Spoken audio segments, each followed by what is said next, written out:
आपके मुद्दे में अब बात छत्तीसगढ़ की, जहां स्कूल खुलते ही कोरोना का कहर फूटने लगा है। राजनांदगांव और अंबिकापुर के स्कूलों में कई छात्र पॉजिटिव पाए गए हैं। इससे पहले हाल ही में कोंडागांव में 22 छात्र पॉजिटिव मिले थे। हालांकि प्रशासन ये कह रहा है कि सर्दी जुकाम वाले बच्चों को एंट्री नहीं दी जाएगी। आज चर्चा इसी मसले पर कि क्या पढ़ाई के इंतजाम के साथ सुरक्षा के इंतजाम प्रदेश के स्कूलों में हैं। सवाल यह भी है कि क्या स्कूल खोलने में किसी तरह की जल्दबाजी तो नहीं हो गई। इसी पर चर्चा करने के लिए 3 खास मेहमान भी हमारे साथ जुड़े हैं। डॉक्टर सत्यप्रकाश शर्मा हैं हमारे साथ, वरिष्ठ पत्रकार हैं। 4 मेहमान हैं। डॉक्टर विवेक परिहार हैं, हेल्थ एक्सपर्ट हैं, उनसे भी बातचीत करेंगे। रजनीश सिंह बीजेपी विधायक हैं, वो भी हमारे साथ जुड़ेंगे। और इसके अलावा धनंजय सिंह ठाकुर भी हमारे साथ जुड़ेंगे। लेकिन उससे पहले आज की रिपोर्ट आपको दिखाते हैं।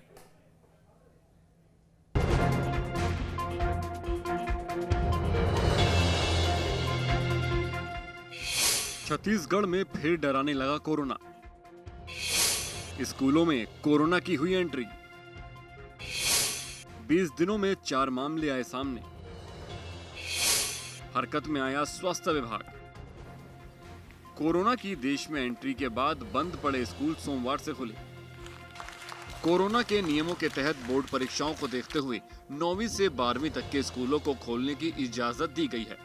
लेकिन स्कूलों के खुलते ही कोरोना की स्कूलों में एंट्री होने लगी। स्कूलों में कोरोना की एंट्री की बात करें तो 31 जनवरी से अब तक ऐसे 4 मामले सामने आ चुके हैं। पहला मामला 31 जनवरी को कोंडागांव से सामने आया था। 18 फरवरी को राजनांदगांव में दूसरा मामला सामने आया। राजनांदगांव के एक स्कूल के 2 छात्र और 9 शिक्षक संक्रमित हुए। सूरजपुर के एक स्कूल में 2 छात्रा संक्रमित मिली थीं। अंबिकापुर के सैनिक स्कूल के 8 कर्मचारी संक्रमित मिले। सूरजपुर के जिला स्वास्थ्य विभाग के अधिकारी की माने तो एक स्कूल के 67 बच्चों और शिक्षकों का टेस्ट कराया गया था, जिसमें से 2 बच्चे संक्रमित मिले हैं, जिन्हें होम आइसोलेशन में रखा गया है। वहीं बाकी बच्चों का भी टेस्ट कराया जा रहा है।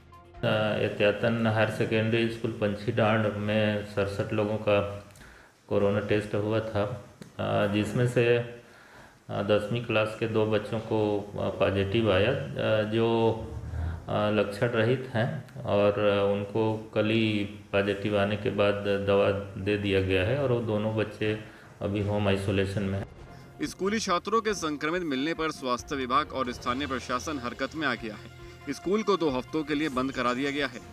वहीं लोगों से सावधानी बरतने की अपील कर रहा है। तो प्रिवेंशन के तौर पे स्कूल को 2 सप्ताह के लिए बंद कर दिया गया है और साथ में वहाँ पे जितने रूम हैं उनको सैनिटाइज किया जा रहा है और बीच बीच में हम लोगों के माध्यम से और स्कूलों का परीक्षण कराया जाए।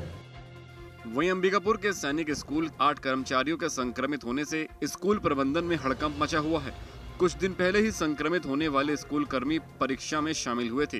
वहीं 8 कर्मचारियों के संक्रमित होने के बाद स्कूल के बाकी कर्मचारियों का भी टेस्ट कराया जा रहा है। सैनिक स्कूल में जो वहाँ का स्टाफ है, कर्मचारी हैं, कुछ टीचर्स हैं, कुछ अन्य कर्मचारी हैं, उनको पॉजिटिव निकले हैं। टोटल अभी तक 8 लोगों को पॉजिटिव निकले। नहीं, अभी तो हमारे पास में 100 लोगों से ज़्यादा जांच करनी बाकी है। अगर उसमें जो पॉजिटिव पाते जाते हैं उनको आइसोलेट किया जाएगा। उस एरिया को जो नियम कंटेनमेंट जोन बनाते हुए कार्रवाई की जाएगी। उधर इस घटना के बाद जहां सत्ता पक्ष ने उचित कदम उठाने और एहतियात बरतने की बात कही है, तो वहीं विपक्ष ने भी स्कूलों में विशेष इंतजाम की मांग की है। क्लास अटेंड किया, प्रैक्टिकल तो हो नहीं, ऑनलाइन तो प्रैक्टिकल होता नहीं, इसलिए ध्यान में रखते हुए बच्चों के भविष्य को ध्यान में रखते हुए फैसला लिए थे। और देखते हैं कहाँ कहाँ क्या हुआ है और उनकी स्कूलों में बंद करके या उन क्षेत्रों में जहाँ इस प्रकार की घटनाएं घटी है तो निश्चित रूप से उसको तो बंद रखा ही जाएगा। जहाँ ज़रूरत है वहाँ स्कूल खुल जाए, मगर सावधानी ये है कि सैनिटाइज़र की व्यवस्था हो।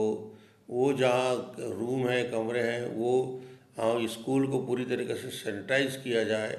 और उसके साथ और ज़रूरी है कि प्राइमरी सिस्टम को देखते हुए टेस्ट भी कराने की ज़रूरत है, क्योंकि यदि बच्चों को एक को इन्फेक्शन हुआ तो समूह में बैठते हैं तो पूरा का पूरा क्लास और पूरा का पूरा समूह इफेक्टेड हो जाएगा। कड़ा निर्णय, एक कठिन निर्णय कैबिनेट में लेना पड़ा कि स्कूल 9वीं, 10वीं, 11वीं, 12वीं का चालू करें, वो भी स्वैच्छिक। उसमें कंपलसरी नहीं था कि आपको स्कूल आना है, माता पिता सोच समझ के अपना अगर रिस्क नहीं महसूस करते हैं तो बच्चों को भेज सकते हैं।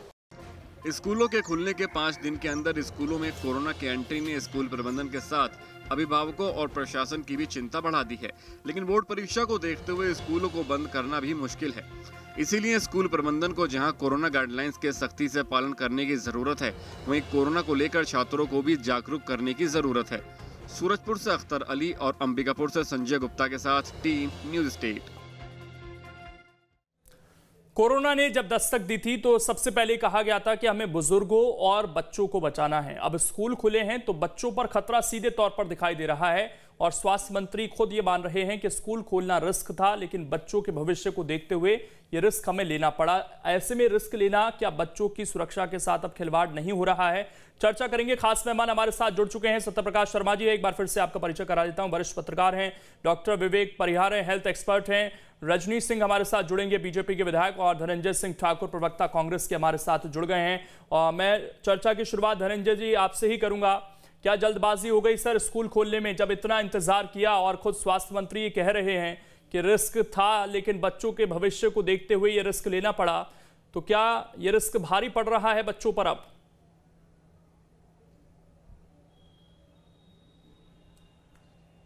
नहीं, देखिए 11 महीने से स्कूल बंद रही है छत्तीसगढ़ में, और जो कोविड-19 के जो गाइडलाइन केंद्र सरकार तय करती है उसमें कौन सी चीज़ें खुलनी है, कौन सी चीज़ें बंद रहेगी, किस प्रकार से उसकी व्यवस्थाएं रहेगी, जब केंद्र सरकार ने तय किया कि स्कूल को खोलना है, उसके बाद राज्य सरकार ने भी स्कूल को खोलने का काम किया है। और हमने छोटे बच्चों के लिए स्कूल नहीं लगाया है। सबसे बड़ी बात आप देखेंगे 9th क्लास से 12th क्लास के बच्चे जो हैं एक प्रकार से जागरूक रहते हैं और सारी चीज़ों को समझते हैं, तो उन्हीं बच्चों को स्कूल लगाया गया है और सारी व्यवस्थाएं दुरुस्त की गई है कि कोरोना रोकने के तमाम जो उपाय हैं, जैसे फिजिकल डिस्टेंस पालन करना है, मास्क लगाना है, सैनिटाइज करना है, तो सारे चीज़ों को तय करके स्कूल को खोला गया है। कहीं कोई जल्दी की बात नहीं, क्योंकि बच्चों की भविष्य का सवाल है।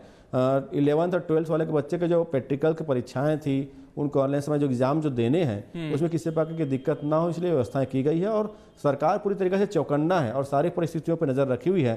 अगर परिस्थितियां कुछ विपरीत होती हैं, हम उसमें निर्णय तत्काल करते जा रहे हैं। जैसे 2 जगह स्कूल में समस्याएं उत्पन्न हुई। सवाल इसलिए सर, आपने कहा कि केंद्र की गाइडलाइन थी, केंद्र ने तो अक्टूबर में ही बोल दिया था स्कूल खोलने के लिए। केंद्र सरकार ने अक्टूबर में ही बोल दिया था स्कूल खोलने के लिए, फिर भी आपने थोड़ा इंतजार किया। तो क्या इस दौरान आप लोगों ने तैयारी कर ली थी? स्कूलों में किस तरह की व्यवस्थाएं होनी चाहिए, सिटिंग अरेंजमेंट को लेकर, बच्चों की सुरक्षा को लेकर? क्या आप लोगों ने मॉनिटरिंग की कि हर जगह जो स्कैनिंग है वो हो रही है पर्याप्त तरीके से या नहीं? जो आइसोलेशन रूम बनने चाहिए वो बने हैं या नहीं? क्या इसको लेकर कुछ मॉनिटरिंग भी हुई, या सिर्फ गाइडलाइंस तो हमेशा सरकार जारी करती है, सर पालन कहाँ होता है उनका?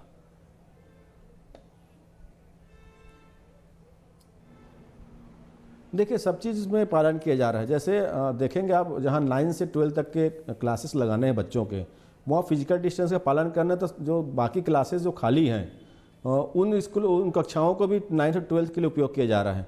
तो फिजिकल डिस्टेंस का पालन उसमें हो रहा है। बच्चों के बीच में जो गैप होनी चाहिए, जो मापदंड है उसके अंदर हो रहा है। सैनिटाइजर किया जा रहा है, मास्क लगाए जा रहे हैं, तो तमाम उपाय किए जा रहे हैं। थर्मल स्कैनिंग से उनकी चेकिंग हो रही है, ऑक्सीमीटर है वहाँ पे। तो सभी जो उपाय हैं उनके प्रयास, तैयारी तो पूरी सरकार की है। और अपील भी किया गया है माता पिताओं से कि अगर उनके बच्चों को सर्दी बुखार खांसी है तो उनको स्कूल ना भेजें। जिन शिक्षकों को सर्दी खांसी बुखार है वो स्कूल ना आए। तो तमाम तरह से जागरूकता चलाया जा रहा है और सरकार पूरी नजर रखी हुई है। विवेक जी, आपको लगता है कि एक तरफ जहां ये उम्मीद बढ़ रही थी कि धीरे धीरे भारत से, छत्तीसगढ़ से कोरोना खत्म हो रहा है, हम पिछले 2-3 दिन से देख रहे हैं फिर से मामले तेजी से बढ़ रहे हैं, छत्तीसगढ़ के स्कूलों में भी मामले तेजी से बढ़े हैं, ये क्या अभी हम थोड़ा सा और रुक जाते तो क्या कोरोना पर पूरी तरीके से जीत पाई जा सकती थी? इस फैसले को किस तरीके से आप देखते हैं? और साथ ही बच्चों की जो सेहत है वो बहुत ज़रूरी है।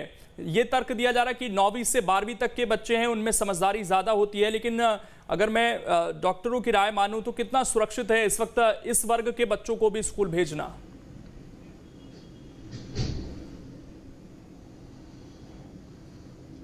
देखिए लोकेन जी, पहले तो मैं बताना चाहूंगा आपको कि जो कोविड था उसका जो पीक फेज था वो बिल्कुल निकल चुका है और अब डाउनफॉल जो है वो स्टार्ट हो गया है। तो कहीं ना कहीं जो है हमको ये मानना पड़ेगा, थोड़ा बहुत एक्सपोजर तो बच्चों को जो है वो हो गई। अगर हम स्कूल खोलेंगे और कहीं ना कहीं उनका पढ़ाई का लॉस भी हो रहा है, ये भी जो बिल्कुल सही चीज है कि 11 महीने से स्कूल बंद थे, तो कहीं ना कहीं हमको फर्स्ट टाइम तो एक्सपोजर बच्चों को देना ही पड़ेगा। और ये एक सीरियल वाइज कहते हैं कि 9 से 11 जो 12वीं तक के बच्चे हैं, पहले उनको थोड़ा बहुत उनके लिए स्कूल खोले जाएं धीरे धीरे। और छत्तीसगढ़ के साथ एक प्रॉब्लम थोड़ी सी अभी और में आई है कि जो वैक्सीन है, कोवैक्सीन है, उसको छत्तीसगढ़ गवर्नमेंट ने थोड़ा सा उसको अवॉइड कर रहे हैं कि हम उसको नहीं लगाएंगे। तो थोड़ा सा कोऑर्डिनेशन केंद्र सरकार में और छत्तीसगढ़ गवर्नमेंट में थोड़ा सा कोऑर्डिनेशन में कमी है, तो इस कोऑर्डिनेशन को पहले से दूर करें हम। और स्कूल में व्यवस्थाएं, जो आइसोलेशन रूम, आपने कहा आइसोलेशन रूम होना चाहिए, और इन्वेस्टिगेशन के लिए पूरी जो है वहां तैयारियां होनी चाहिए। तो ये कुछ चीजें जो है हम पूरी तैयारी करके ही स्कूल जो है वो ओपन करने चाहिए थे। तो कहीं ना कहीं थोड़ा सा हम बैकफुट में है, तो इस चीज को हम सुधार लें। अभी भी इतना ज्यादा जो है, इतने ज्यादा पेशेंट्स अभी नहीं हुए कि दोबारा जो है कि एक लेवल पेशेंट्स का बढ़े। तो ठीक है, स्कूल खोलना तो कोई एक गलत डिसीजन नहीं है। मेरे ख्याल से स्कूल खोलना एक ठीक डिसीजन है, परंतु तैयारियों के साथ हमारी जो तैयारी है वो पूरी होनी चाहिए थी। और बताया आपको आइसोलेशन की व्यवस्था, और अगर कोई पॉजिटिव आता है तो उसकी व्यवस्था, उससे कोई दूसरे बच्चे को इन्फेक्शन ना हो, तो ये व्यवस्था जो है स्कूल में पूरी होनी चाहिए। रजनीश जी हमारे साथ जुड़ गए हैं, बीजेपी के विधायक हैं। सर, स्वागत है आपका। और सवाल ये है कि स्कूल खुल गए हैं, रमन सिंह कह रहे हैं कि स्कूल खुलने का स्वागत है। दूसरी तरफ बृजमोहन अग्रवाल से हमने सवाल किया तो वो सरकार पर निशाना साध रहे हैं कि जल्दबाजी हो गई। बीजेपी का स्टैंड साफ नहीं हो पाया सर इस मामले पर। नहीं, देखिए लोकेन जी, बीजेपी का स्टैंड बिल्कुल क्लियर है। जब जनवरी में कोंडागांव में भी मिला था, उस समय भी हमने कहा था कि अभी जल्दबाजी है, और अभी भी माननीय रमन सिंह जी ने कहा है कि स्कूल खोलना है, लेकिन हम कहाँ सावधानी कर पा रहे हैं। दूसरी बात, अभी विवेक जी जो बात कह रहे थे उसमें मैं भी थोड़ा सा आगे बढ़ाना चाहता हूँ कि वैक्सीन लगाने का काम छत्तीसगढ़ सरकार जब तक इसका पूरा रिपोर्ट नहीं आ जाए, थर्ड स्टेज का ये नहीं हो जाए, तब तक नहीं करेंगे। पूरा देश, पूरा विश्व उसको लगवा रहा है, 1 करोड़ से ऊपर को लग चुका है। और दूसरी बात सबसे महत्वपूर्ण कि छत्तीसगढ़ में 300 प्लस पर डे अभी भी पॉजिटिव केस आ रहे हैं। हम छत्तीसगढ़ को अभी सेफ जोन नहीं समझ सकते। डेथ भी लगभग हो रही है, जबकि अन्य राज्य, बड़े बड़े राज्य में अब पॉजिटिव केस की संख्या काफी कम हो गई है, या तो फिर बंद ही हो गया है, नहीं मिल रहा है पिछले 5-7 दिन से। इसलिए छत्तीसगढ़ को अभी हम एकदम सेफ जोन मान लें। दूसरी बात कि महाराष्ट्र में फिर तेजी से बढ़ रहा है, और महाराष्ट्र का जो एरिया है, अमरावती, नागपुर, भंडारा से लेते हुए राजनांदगांव से लगा हुआ है, आना जाना है वहां से, और उधरी केस आ रहे हैं। तो हम कहीं थोड़ी सी चूक करेंगे, लापरवाही करेंगे, तो ये फिर छत्तीसगढ़ में फैलने से कोई नहीं रोक पाएगा, और फिर बहुत दिक्कत होगी। इसलिए अभी बच्चों की सवाल नहीं है, अभी पूरे छत्तीसगढ़ में कोरोना से हम निजात नहीं पाए हैं, और चूंकि हमारा बॉर्डर महाराष्ट्र से लगा है, इसलिए बहुत ही सावधानी की जरूरत है। और हो सकता है हमको रात को 8-9 बजे के बाद जहां जहां ऐसे केस ज्यादा हैं वहां तो लॉकडाउन करना चाहिए, कई राज्य कर रहे हैं। इसलिए ठीक है कि बच्चों का पढ़ाई इस साल 10-11 महीने बहुत प्रभावित हुआ है, और जैसा लग रहा है इस साल वैसी जाने वाला है।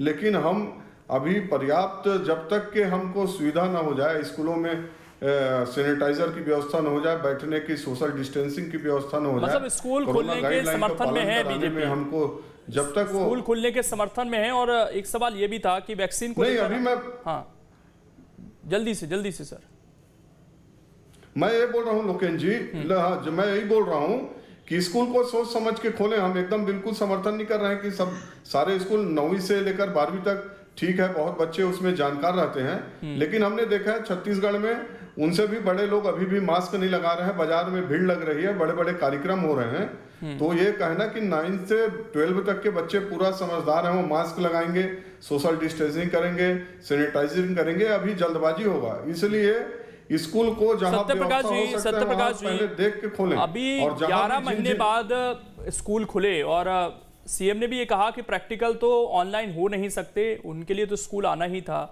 तो आपको लगता है कि ये सही फैसला था स्कूल खोलने का फिलहाल, और जरूरी भी था खासकर 9वीं से 12वीं तक के बच्चों के लिए, या आपको लगता है कि अभी और रुक जाना चाहिए था, शायद 1-2 महीने बाद हम और बेहतर स्थिति में हो सकते थे कोरोना को लेकर?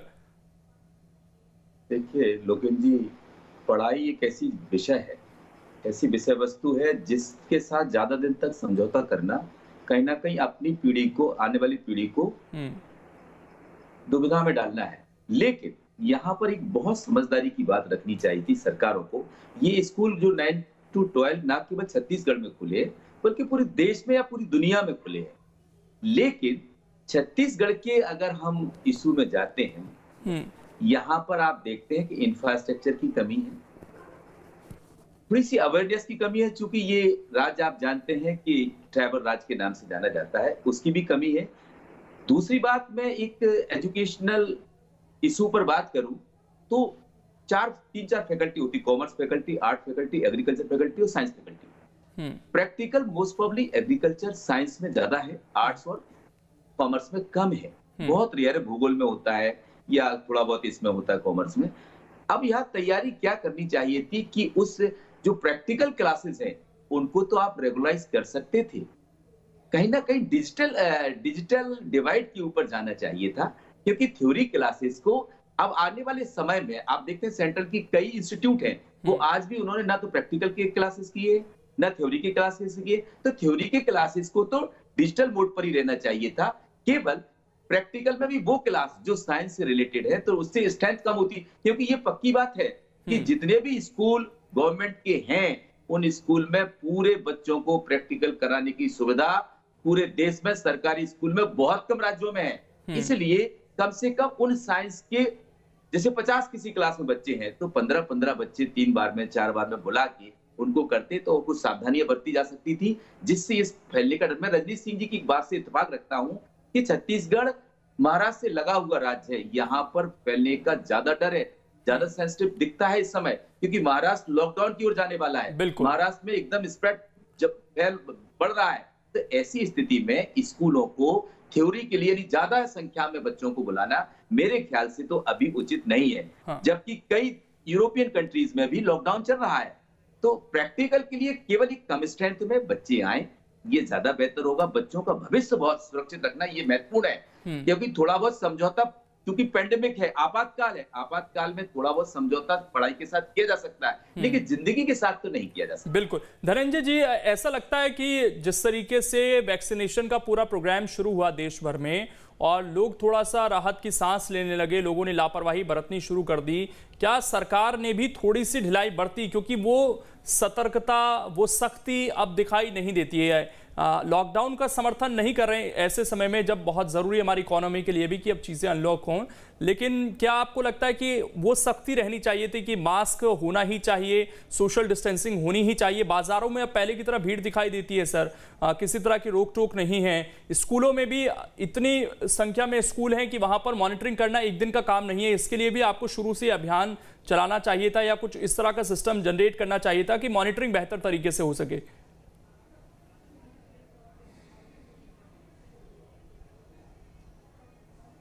देखिए, अभी आप देखेंगे छत्तीसगढ़ में जो 9th क्लास से 12th क्लास के स्कूल खुले हैं सरकारी, और निजी 10,000 स्कूल हैं, तो अभी निजी स्कूल में 15 से 20% ही बच्चों की उपस्थिति हो रही है।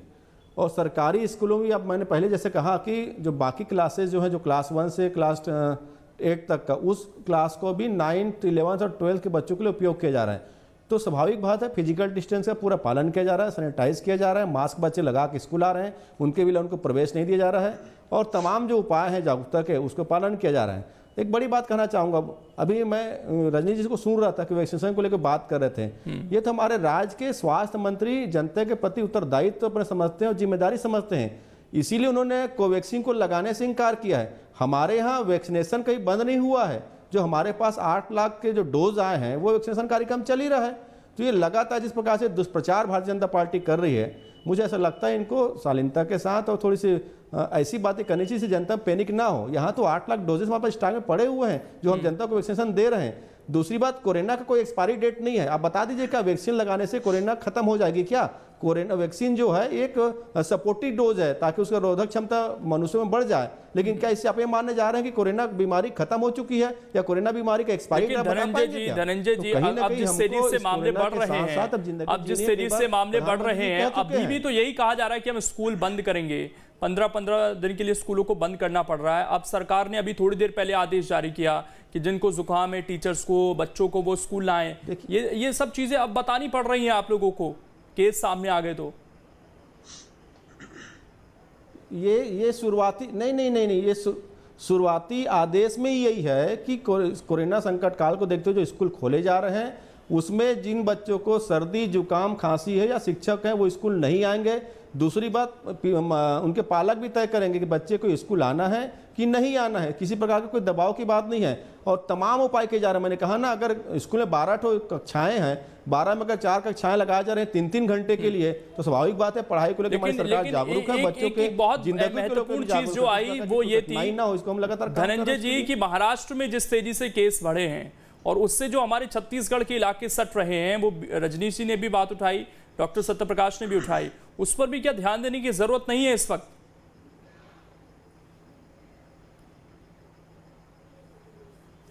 सभी चीज़ों में सरकार ने ध्यान रखा हुआ है, चाहे महाराष्ट्र की हम बात कर ले या मध्य प्रदेश की बात कर ले या गुजरात से जो लोग यहाँ पे आते हैं उनकी बात कर ले, उत्तर प्रदेश की बात करें, जिस प्रकार से कोरोना संकट बढ़ा हुआ है, सारी चीज़ों में सरकार नजर रखी हुई है। मध्य प्रदेश में भी वही स्थिति है। मध्य प्रदेश में तो रोज कम से कम 1000 के आसपास वो पाए जा रहे हैं। उत्तर प्रदेश में वही हाल है, गुजरात में वही हाल है। एक आइडियल सिचुएशन क्या हो सकती है, मैं आपसे जानना चाहूंगा सर, क्योंकि ये भी एक बहुत हमें इस चीज को भी समझना होगा कि कोरोना की अभी एक्सपायरी हमें नहीं पता है, जिस बात को धनंजय जी ने भी कहा। तो एक आइडियल सिचुएशन क्या हो सकती है जब हम बच्चों को बाहर भेज रहे हैं, कोचिंग इंस्टीट्यूट खोल रहे हैं, सिनेमा हॉल खोल रहे हैं, तो क्या आइडियल सिचुएशन हो सकती है जो किया जा सकता था? क्योंकि हमारे यहाँ इंफ्रास्ट्रक्चर की कमी है, जागरूकता की कमी है, छत्तीसगढ़ की खासकर बात करें, और ये भी संभव नहीं था सरकार के लिए भी। ये हम सबको पता है कि ऑनलाइन पढ़ाई हो रही थी, खासकर सरकारी स्कूलों की, और जो मिडिल लेवल के स्कूल है वहाँ भी हमने देखा कि उतने अच्छे से ऑनलाइन पढ़ाई नहीं हो पा रही थी। पिछले 1 साल से बच्चे पढ़ाई नहीं कर पा रहे थे ठीक से।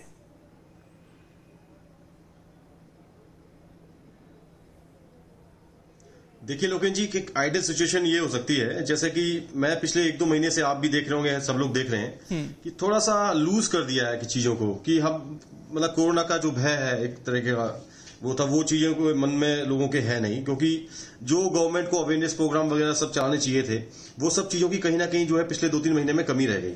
और मास्क का उपयोग, सबसे इंपॉर्टेंट जो वायरस इन्फेक्शन को बचाता है वो है मास्क, जो पर्सन टू पर्सन ट्रांसफर को रोकता है।